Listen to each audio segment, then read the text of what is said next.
And I think I remember you told me that you tried to fight off as much as possible.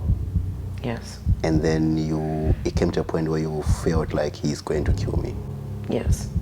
He had reached under the seat of the car and said, "Okay, you asked for it."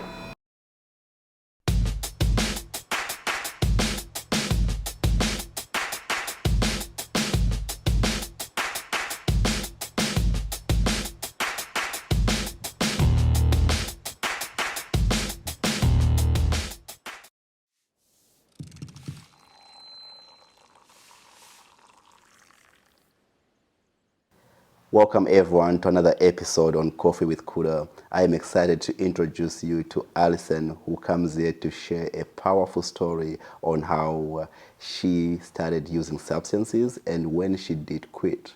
Alison was actually raised in a very well-to-do Christian family, and through unfortunate events, she ended up touching on to substances. Alison can tell you that story herself. How are you doing today? Good. How are you, Kuda? Not too bad, thank you so much. Excited to be here with you. I'm excited for you to share your story. I think a lot of people will learn a lot. I personally, I was touched by how you are coming from a not broken family, and yet you find yourself using substances. So how that leads to there, I can't wait to hear the story, because you said you met a husband you described as a forbidden fruit that you Yes. ended up marrying. I knew my ex-husband since I was 10 years old. Right. Seen him on and off through the years because his brother and my sister were married. Okay. So he had gone to the penitentiary in Kingston, Ontario at 16 for armed robberies. So he did 3 out of 5 years. Right. So when he was 19, he came out, and that's when we met up again.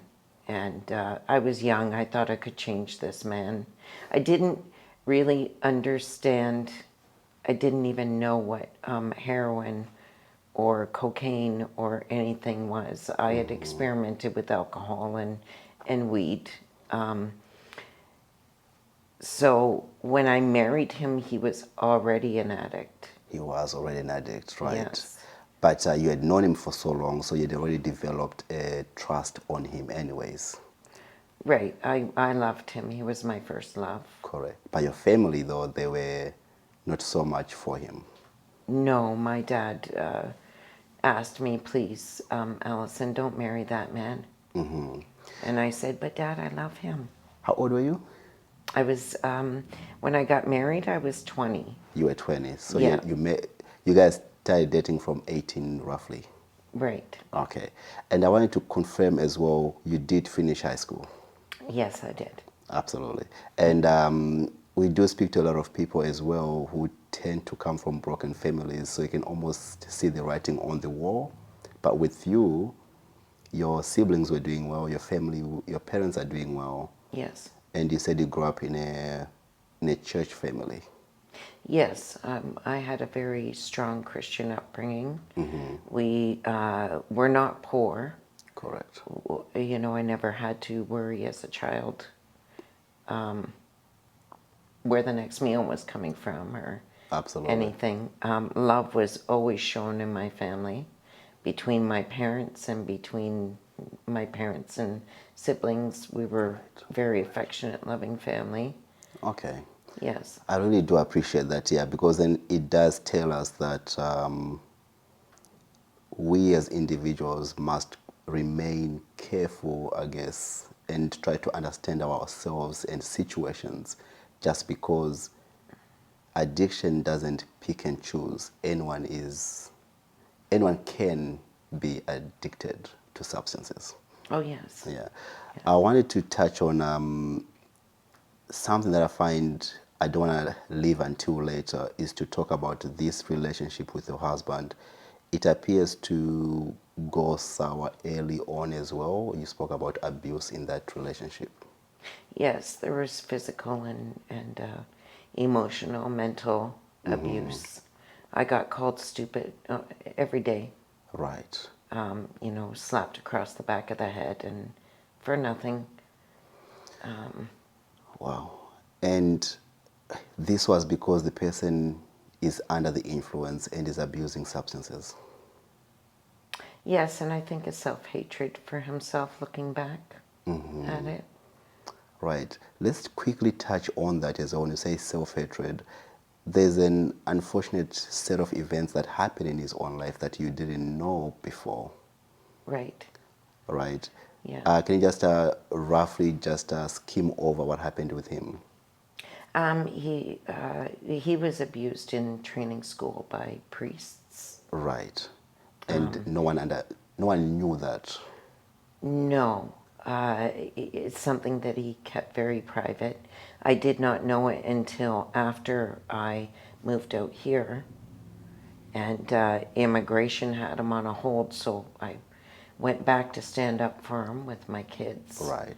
to give him that last opportunity to be a father and be able to get his life straight. Right. And Right. then you found out about this past traumatic history In the court case. in the court case.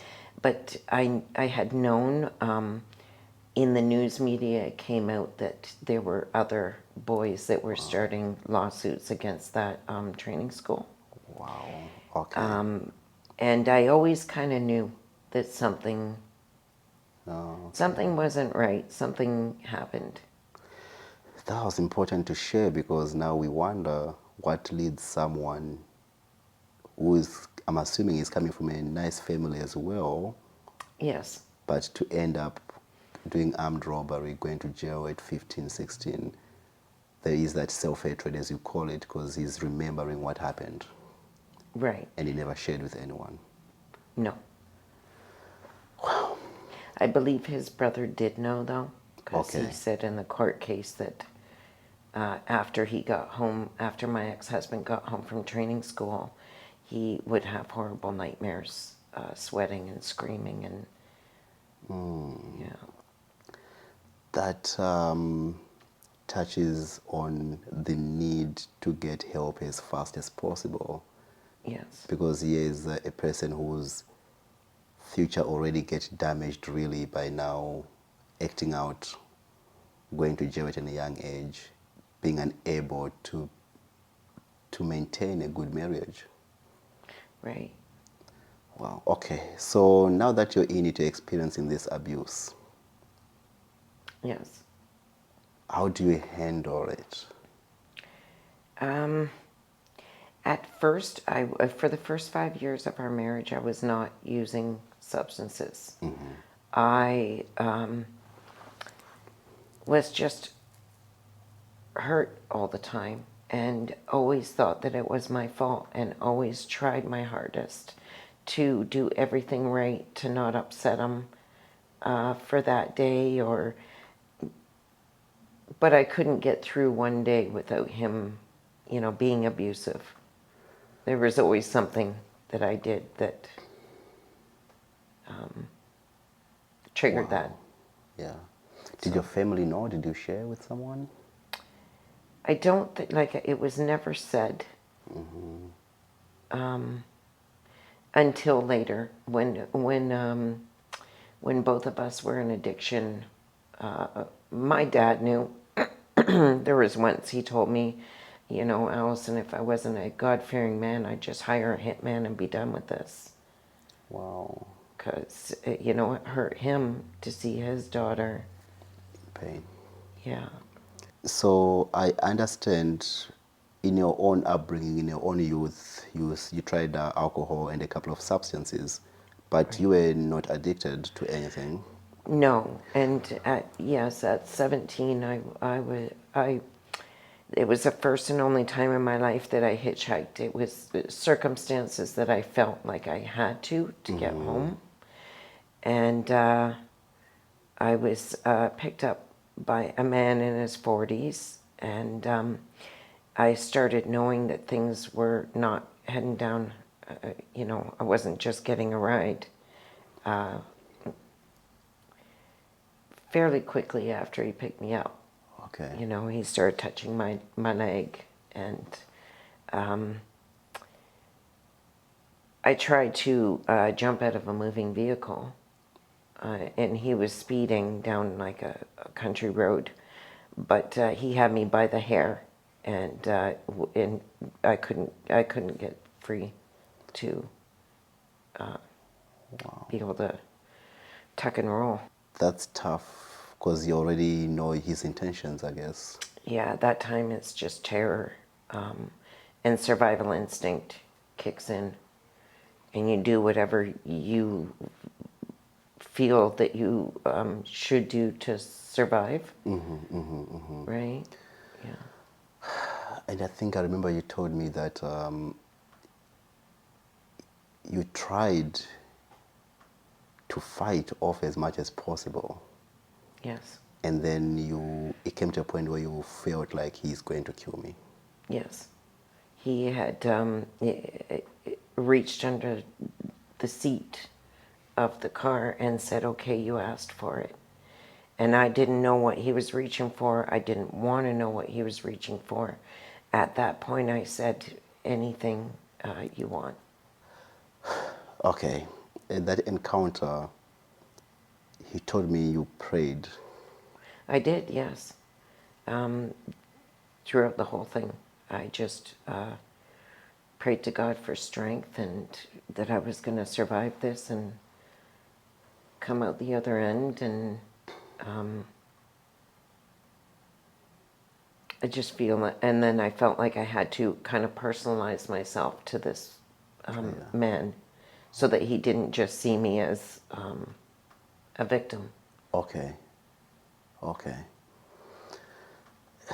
In a strange way, it appeared like the prayer worked because you said he apologized and drove you back. Yes, to the city limits. He said, get back. The moment I'm sure he's driving you, you're not quite sure what's happening. No. He had me in a secluded place in the country. He could have just Anything. offed me and left me. The moment he apologizes, I mean, I'm sure you don't, I kind of assume that you're like, oh, it's okay, right? But how do you take that? He didn't mean it. Right. I don't think he meant it, and I don't think it was his first time. I don't know. I just wanted to get out of the car. I just agreed with whatever he said, and just wanted to be safe. Do you report the situation? I did, yes. Yeah, but he still never gets caught, right? He never got caught. But I do remember, like, the first time I went out after this happened was probably a day and a half, 2 days later. And I was living with my sister, so I called my dad. And I told my dad what happened. And it was when, like, I mean, AIDS was really big, and I was just so scared and worried. So my dad came and picked me up and took me to the hospital to get some tests done. And I remember I hung on to his hand like I was a little girl. I was so scared just to be outside of the house after that. Absolutely, yeah. This is important for you to share because in some way it plays a part in once you're addicted. I believe maybe let's just touch on your husband is abusive, he's using substances, you're not, you're trying your best to support him. At what point do you give in to the using of substances, and what does he do or say to pursue you? I don't think that it was anything that he said. It was more like I could not understand why I kept begging him to please choose your family. We had 2 little girls at that point. What is so great about this, that someone would choose that over their loving wife and loving daughters? And I decided to find out for myself. He introduced it, but he didn't have a gun to my back. Of course, I decided to try it. take that step, and I found out the hard way. Now that you're using a 25, he was working. What was he doing for work? He's always been like in the construction industry or driving, dump trucks, like that kind of truck. And you had 2 kids. Were you working at the same time? I did start stripping at that time. When you were introduced But before to that, substances? I had worked in offices, data entry, bookkeeping, Right. things like that. And then, when I started using drugs regularly, I was an exotic dancer. And that must have been a tough step to take for someone who grew up in such a sheltered environment. Yes. Where everything like such as is so heavily stigmatized. Yes, I grew up like very morally Yeah. to be a very moral person. And the first time I was on stage, I didn't cry, but tears were coming from my eyes because I knew what I was doing was wrong. Wow. I knew it wasn't, I knew it didn't represent the family that I came from. That was the first time in that experience you go through it. But in order to maintain the addiction now, you continue. Right. It was money every day. Right. Yeah. How did he feel about it? He hated it, but he needed me to do that also to support his habit. So it just made the abuse worse. How long does that last? 5 years. I did it from 25 to 30. And I told myself, because I was in that industry, but I didn't take it any steps further. Most women do. I wasn't an escort, or I didn't see anybody outside the club. Yeah. I didn't do anything other than dance. And I'm not saying that because I think I'm better than anybody else, because I don't. I totally understand, that.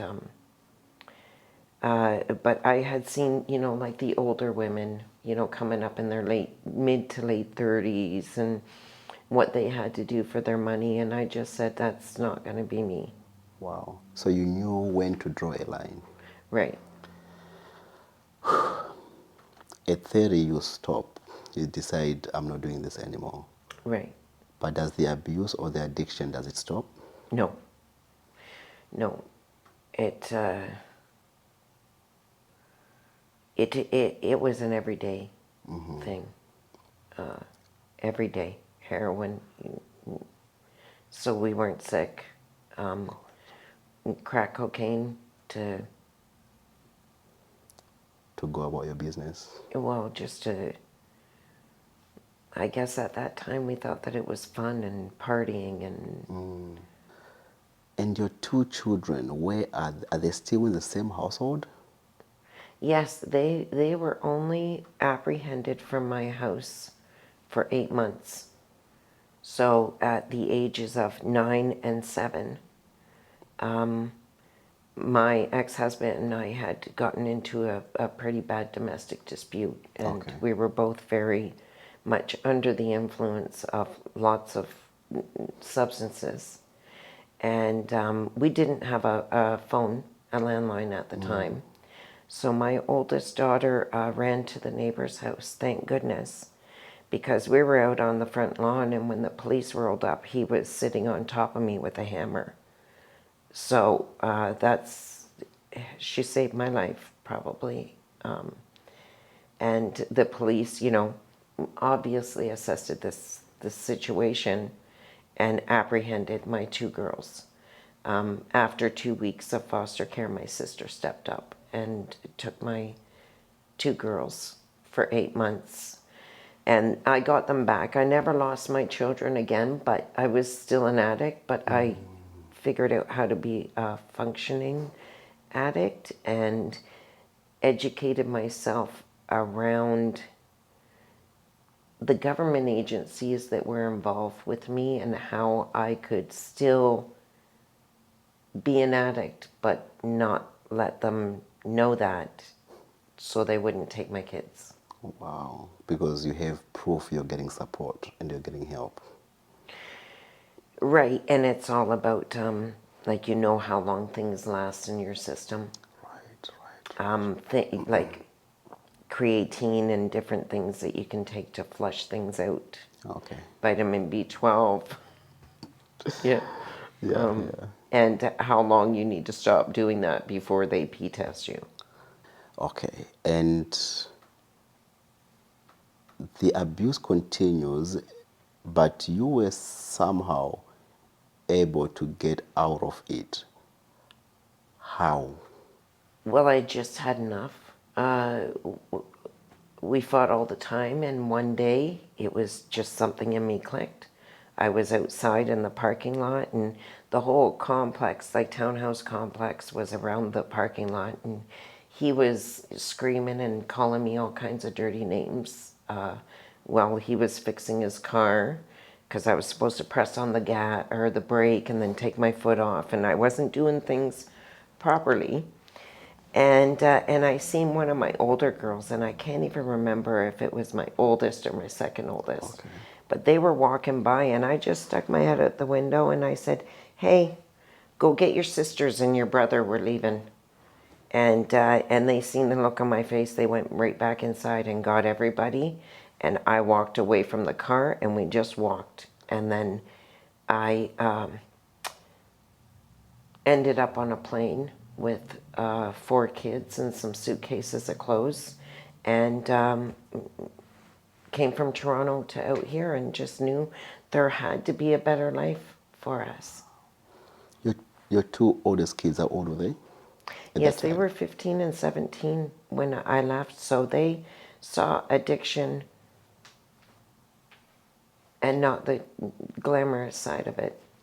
Most of their whole lives, they were raised in that. So they were 15 and 17. Right. Your two youngest ones, how old were they? They were 3 and 6. Or 6 years old? Yes. Okay. So 4 of them, they come on the flight with you. Right.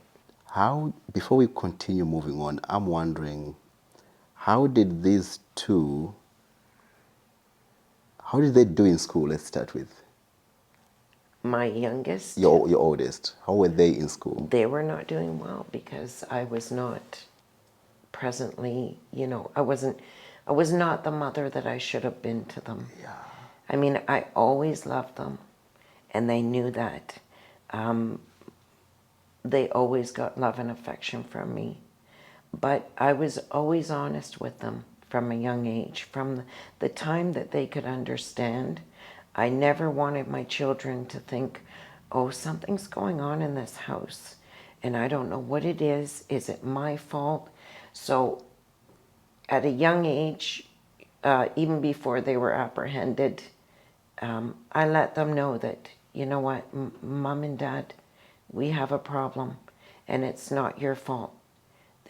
And I'm sorry that you're, going through this too, but I want you to know that none of this is your fault. Wow. Wow. So they always, you made sure they always knew, we love you. We have our own problems to deal with. Right, and you're right, things aren't right in this house. That's incredible. So school, they struggle, but they don't use substances. Well, my older girls experimented, but Right. no, they never ever went there because they saw the ugly truth. How was their relationship with their father? I'm only asking because the moment you said, pack your bags, let's go, they said, yep, let's go. They loved their father, Yeah. but they knew what was going on. And they knew that mom, if anybody's going to save us, it's going to be mom. Dad's not saving, dad can't save himself. So, That's incredible. By this, so they supported you through and through. right. So you decide to make this move to BC. But I'm just remembering because you said your youngest was 3 years and the other one is 6 years old. But are these two born while you are in addiction, the youngest ones? All of my girls, while I was pregnant and had them, I was not using. Okay. My son, I was using a lot of opiates, Really? even crack cocaine. While you're pregnant? Yes, yes, and I'm not like, I feel awful, Yeah. but that's how messed up I was. I was so How wrapped in addiction. how does this, let's just talk about the pregnancy itself. How does it affect the pregnancy itself? Not how he's born. Yourself, are you having complications or? I gained very little weight. Okay. My doctor basically told me when I was, I don't know, 4 months pregnant, 5 months pregnant, he said, get rid of it. It's not going to be right. And then you can try again after you get clean. And because of the way I was raised, very religious, I said to myself, whatever God's will be, will be. And I will have to accept the consequences. And I know that's awful because he is innocent in all Correct. of this. Yeah. But I just couldn't do that. So I ended up going into, like, he was dying while I was pregnant. I think it was like a month and 3 weeks before he was Jew. due. Okay. And they say a lot of women who use drugs through their pregnancy, if the baby's like 2 months early, you're looking at cerebral palsy, like almost certain. And so he was born. They had just knocked me out and did an emergency C-section. And when I woke up, I kept asking to see my baby. Can I see my baby? And they just kept putting me off, like, not right now. And I wasn't on the maternity ward because it's an operation when you have a C-section. Right. So I was on that ward where you recuperate from, recover from surgery. And I had him in the afternoon, and by about 11:30 at night, I was starting to get hysterical, crying, saying, my baby died and you guys don't want to tell me. That's why you won't let me see him. And one of the nurses that came on a little bit early for her shift took pity on me and put me in a wheelchair and wheeled me up to the maternity ward and let me see that he was there. And he was small, he was 4 pounds, but he was there and he was okay. And so that was a big relief. And when they discharged me from the hospital, he was in there for another 2.5 weeks. So my youngest daughter went with an auntie to stay with her, and my 2 older daughters, who were teenagers, I would get them off to school in the morning, and then I would go to the NICU for the day. And then I'd come back at dinner time, make some dinner for them, and then they would trade off. One or the other would come, and we'd stay till they kicked us out. Not only, like, it was also because I was nursing and he was addicted, Okay, so he okay. needed the methadone Of that was in my course. system. But at 9 months, he just decided he didn't want to nurse anymore, And he didn't go through any kind of withdrawal. It was really, Wow. yeah, he wasn't fussy. He was such a good baby. That's that was. Thank you for sharing. Just because we're speaking of a person who was born some complications, and I'm sure possibly some FASD, Yes, right? But here is how it happened. But here is the silver lining of it as well. absolutely. My son has never been in trouble. Yeah, He's just an amazing kid. He's a mummy's boy, and he's my man. correct. So that's thanks for going down that road, because then it brings me to okay, you move to BC with that youngest. My concern or my thinking is the change of environment must have been tougher for him than the rest, or was it even easier because he's just so young and he doesn't care? Right. He's just so young. He just knows that he's got three sisters and a mother that's Right. trying to make it as fun as possible. And, you know, yeah, he is loved by But oh, all us women. We just love him so much. what a man. So tell us about your life in BC when you move here. Do you continue using, or do you seek for recovery and treatment? When I moved out here, I was on methadone. Okay. I never touched street drugs after I moved out here. Wow. Okay. But I was on a good dose of methadone. It was 93 milligrams, which, I mean, usually the average dose when I was on it was like 60 something, you know. So I was on methadone, and a year after I moved out here, I had decided that I wasn't going to wake up sick every morning anymore. I wasn't going to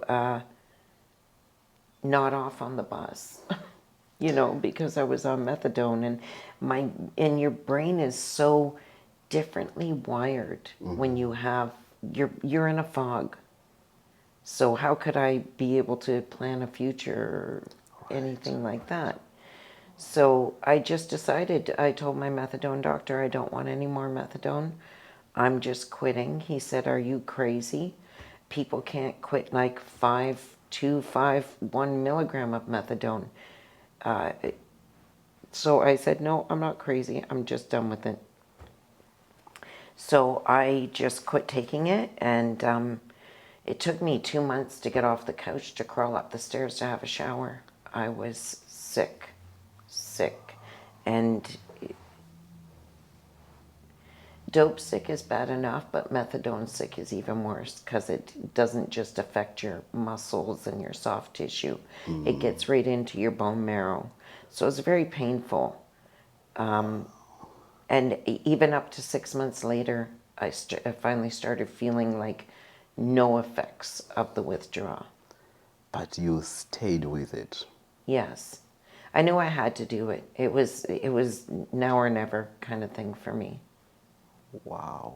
Yeah. Wow. I know a lot of people struggle to get off methadone. It has to be tapered down, and even that process takes a long time. Right, and some people just would rather not go through that pain and Yeah. stay on methadone until they die.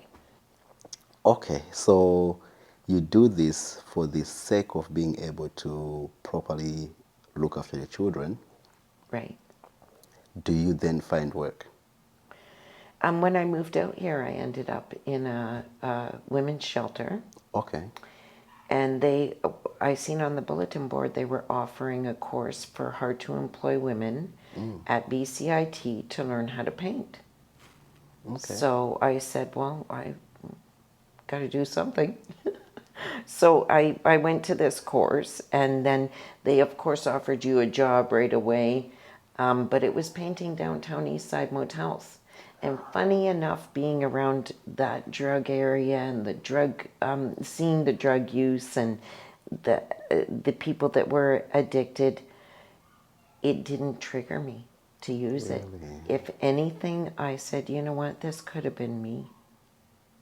And it just made me grateful to not have that in my life anymore. That's impressive. Yeah, I like that.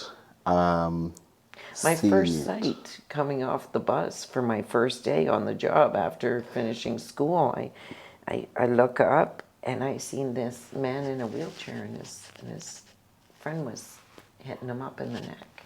And I was like, even though I was in that culture back home, I had never seen it blatantly like that on a 9 o'clock in the morning, on the sidewalk with Yeah, the yeah. people everywhere kind of thing. It was shocking.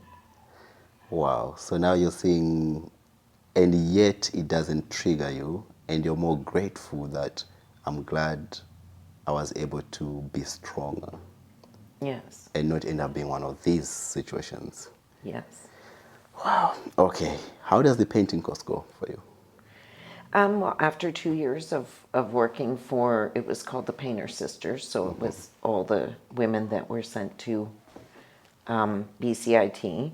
I ended up in the construction industry. So I ended up on a job painting, but the construction company then took me from the painting company. They said, "Do you want a job for more money and benefits?" I'm like, "Yes." So I worked for them for 7 years. I worked on concrete sites, chipping concrete, drilling through concrete. I when I was on the concrete site, my superintendent, we were all getting ready after lunch to go back to work. And he said, hold up, hold up. I was the only woman on site. He said, hold up a minute, guys. And then he turned to all the guys and he says, if anyone on this site doesn't work as hard as this woman here, you got to go. You're gone. So I think as a woman being in that industry, a male dominated industry, I always felt like I had to do better, do, so, Yeah, yeah, yeah. and then after 7 years of that, I said, look, I'm not gonna get any more money from these people. They've taught me basically everything they're going to. And then I ended up working for a smaller company. And then I just quit this January and started my own company. I love that story because I think first time I met you, you were wearing your gear, right? Yes, And just this January, you started your own company. yes. And to this day, if you can tell me, how is it? Like, are you earning enough money? Are you struggling to get? Just tell us the difference between being employed and being self-employed for you specifically. For me, I love being self-employed. It's just another challenge, like another step. Like it just lets me know that I'm going forward, I'm growing. It's scary at the same time too, but I've been so steady. I'm booked until like the middle of June right now. So That is so exciting. That it is so is. exciting. And I think you told me you work with your daughter as well, I part do. time. Yep, my second oldest daughter, she has kids, but she paints with me when she, has childcare Can you tell me the name of the organization? of my company. Yeah. Women in Trades Contracting. Women in Trades Contracting. Yes, Excellent. Women in Trades Contracting, started and owned by you. yes. Powerful. I'll touch on that before we finish, but I want to go back a little bit now to your family. I know your two oldest are doing well, your youngest son doing good, but your youngest daughter did face some challenges herself with addiction. Yes, she went through trauma similar to mine. Right. Okay. And from the age of 13 to the age of 19, she struggled with addiction. She was angry and hurt and lost. And I talked to my father about it because Yes, I'd been an addict, but I'd never been a parent of an addict. So my mom and dad never gave up on me. Never closed their door, never, you know. So my dad told me, Allison, do not give up on that girl, no matter what. And I never did. I fought for her, and she fought beside me, and she's, now married and working part-time and looking to continue. She's graduated high school and looking to continue her education. She wants to get into youth, Youth work. you know, something to do with youth. Yes. Youth, troubled youth and stuff. Yeah. Yeah.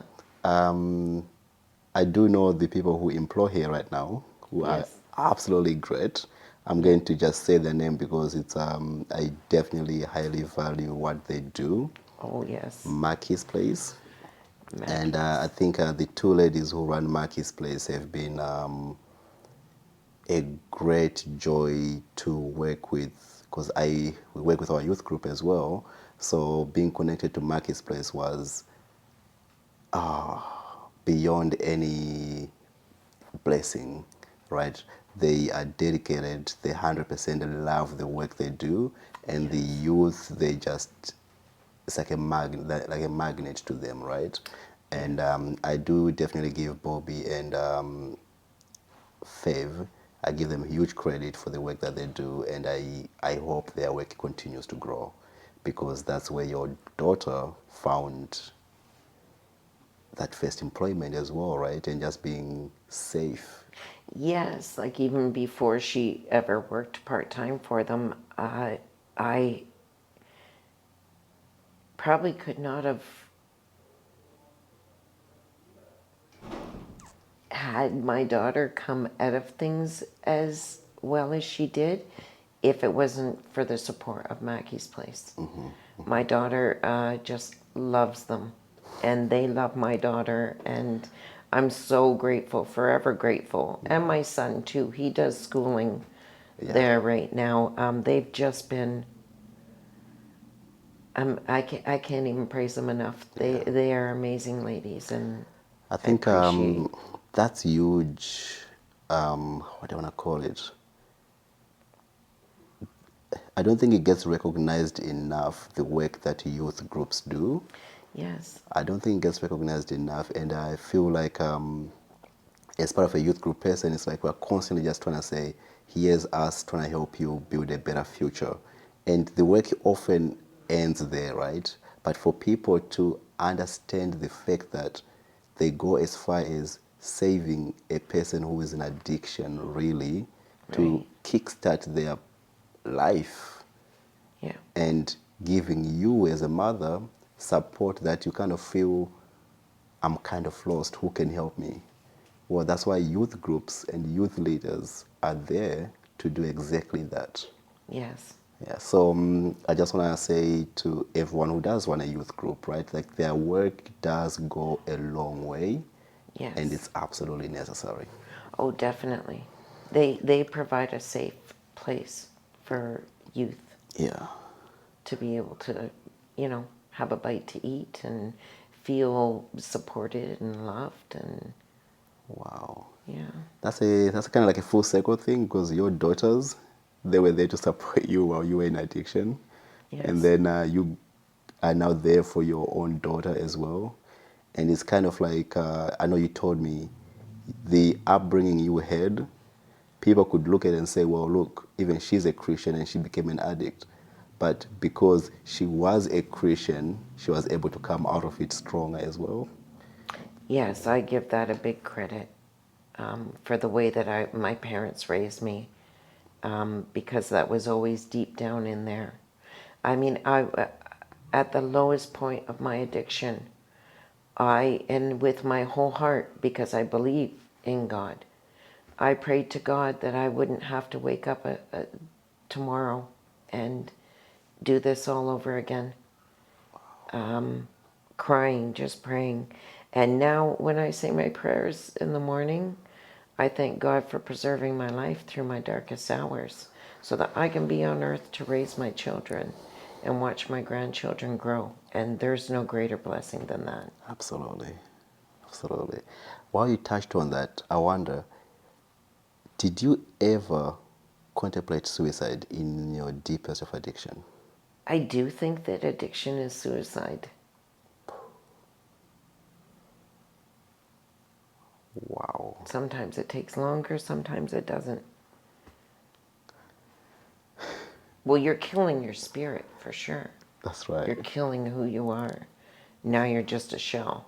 Now you're just a addict, Yeah. you know? I appreciate you bringing that up. Okay, so you decide to quit cold turkey. You go through all the pain. Yes. You do so well that you end up going to schooling for painting. Yes. You get employed. So much, or you do so well, so much that you are now running your own business. Yes.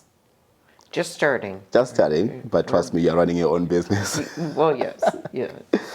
Tell me, what does the path or what does the future look like for you in your, do you consider yourself to be still in recovery?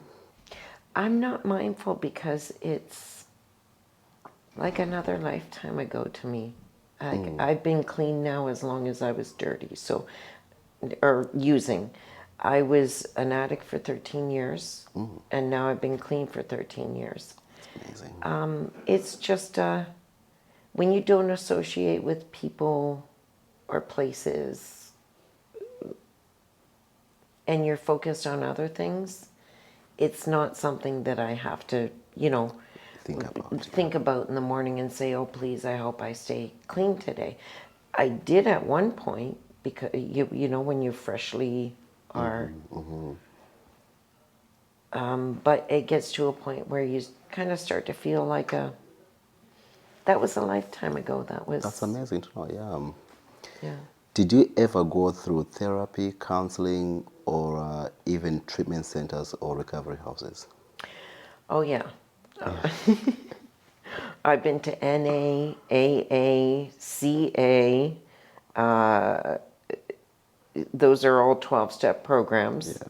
I've been in and out of rehabs. I've been kicked out of rehabs for using while in rehab, and then back to rehab. And even the last time that I went out of rehab, I was clean, but I always kind of dabbled back in it. I was not abstinent from then on. But they do give you the tools for when you're ready because nobody's going to change you. You have got to save yourself. So when I was ready, I had those tools. There was an old alcoholic that was at an AA meeting, and I was just a young woman. I think it was my first AA meeting ever. And he said something that I never forgot. He said, I tried the geological change, but every time I got to town, I was there.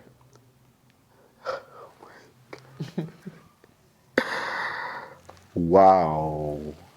So you have to change yourself. Yeah. Every time I got to town, I was waiting for me. That's a good analogy. I really love that.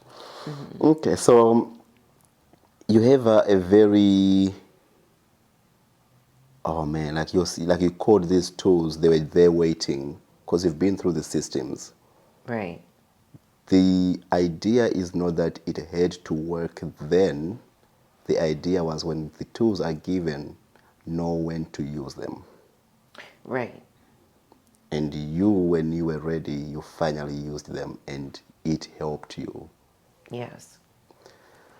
That is important because there are a lot of discussions. Does it work? Does it not work?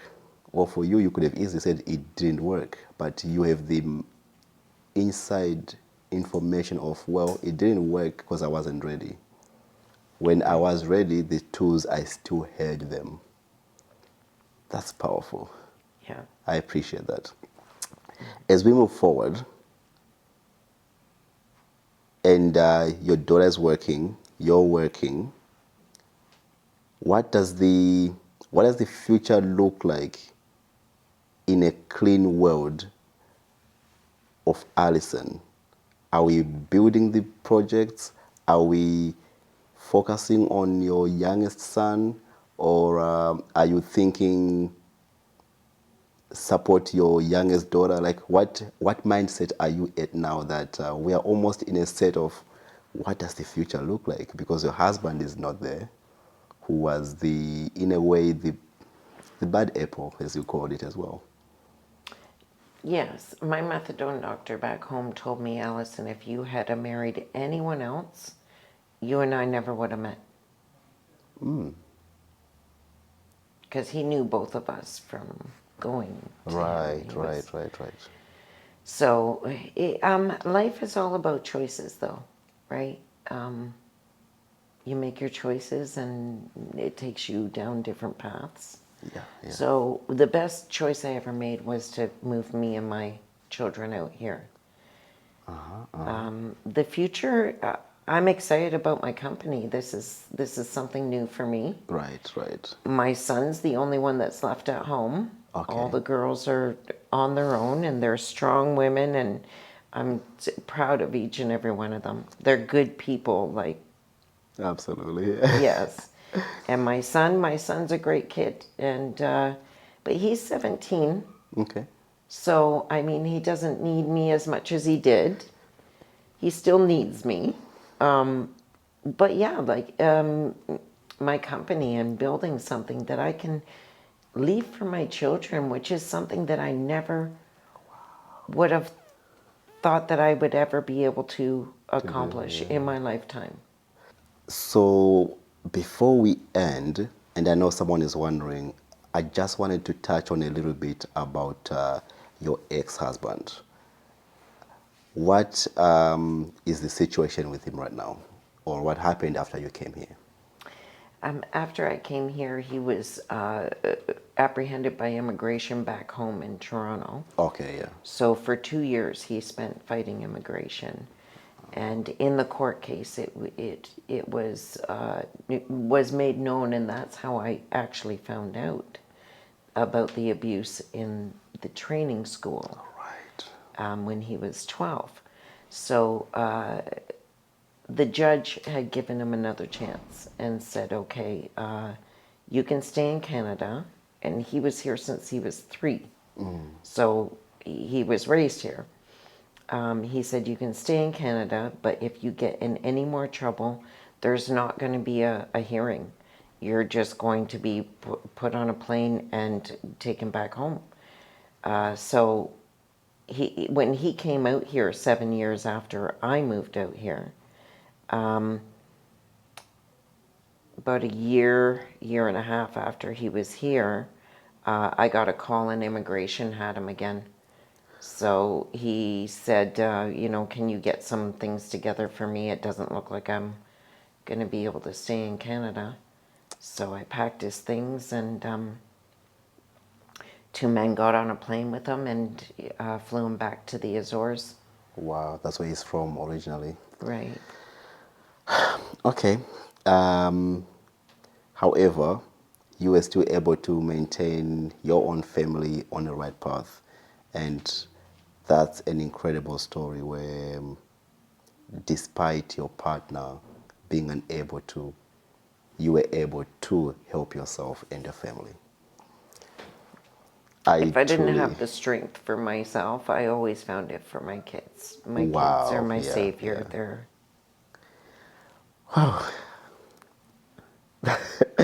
I appreciate that. I appreciate your whole story. I can't wait for when you sit down again to talk about where your future is now going with your company and your second in charge, your daughter, right? yeah. I know I see a lot of great things happening with it already, so keep up the good work. I cannot wait to see you again and see how everything is going. Oh, that's great. Thank you, Kuda. Absolutely. Alison, it's good to see you, okay? Good to see you too. Thank you so much.